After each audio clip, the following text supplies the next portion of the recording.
Floating trains are all the thing in Asia. You've got a floating train being developed, a really good floating train being developed in Japan to go from Tokyo to Osaka in 67 minutes. There's the JFK train. But we could have been leading the way. I mean, there was an effort in Birmingham, which existed from 1984 to 1995, the Airlink shuttle. But essentially we gave up, and the HS2 is not. It's going to be technology which will be old hat by the time it gets rolled out. I think that's a bit of a shame.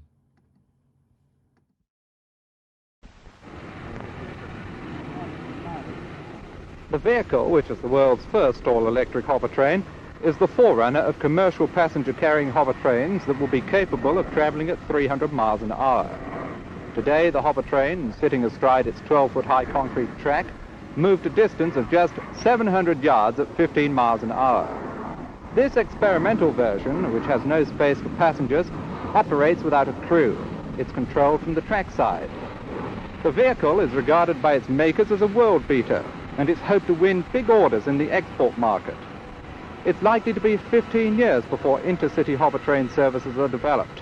Then up to 400 passengers at a time are expected to be carried at high speed. Oh, by the way, here's Michael Heseltine way back when in 1973 denying that he had lied in Parliament and trying to square that circle. Just listen to the guff that he's saying. I mean, it's so much young Michael Heseltine, before he even thought about swinging the mace around, before he tried to become the grand old man of politics. And there was a direct conflict between the answer you gave to the House of Parliament and the evidence you gave to them. What's your answer to that?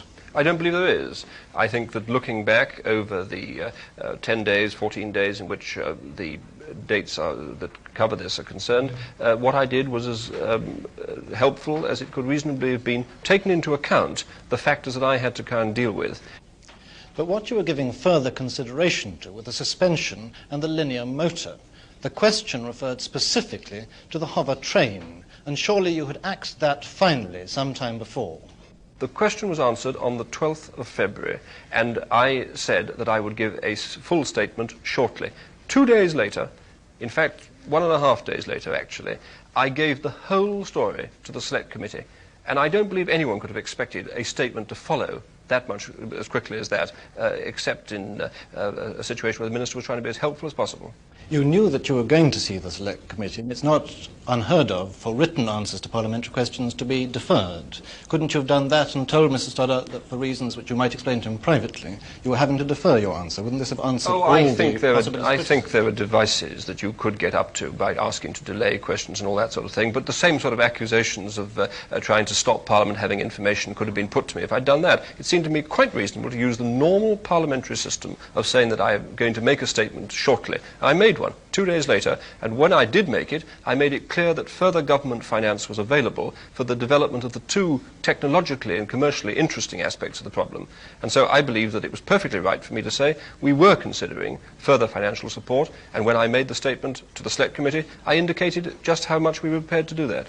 But Mr Stoddart obviously felt you had misled him as he tried to raise an emergency debate at the time, and is this morning translating what the Select Committee have said as lies on your part. Well, this is a judgment now. There's no doubt a difference of opinion. I believe that taking into account the jobs of the people involved, the interests of the company are concerned, the answerability, which is very important, that I have to Parliament, and the full explanation I gave to the Select Committee, that I could not reasonably have done more. The question of resignation has therefore never crossed your mind? No. Basically, he lied.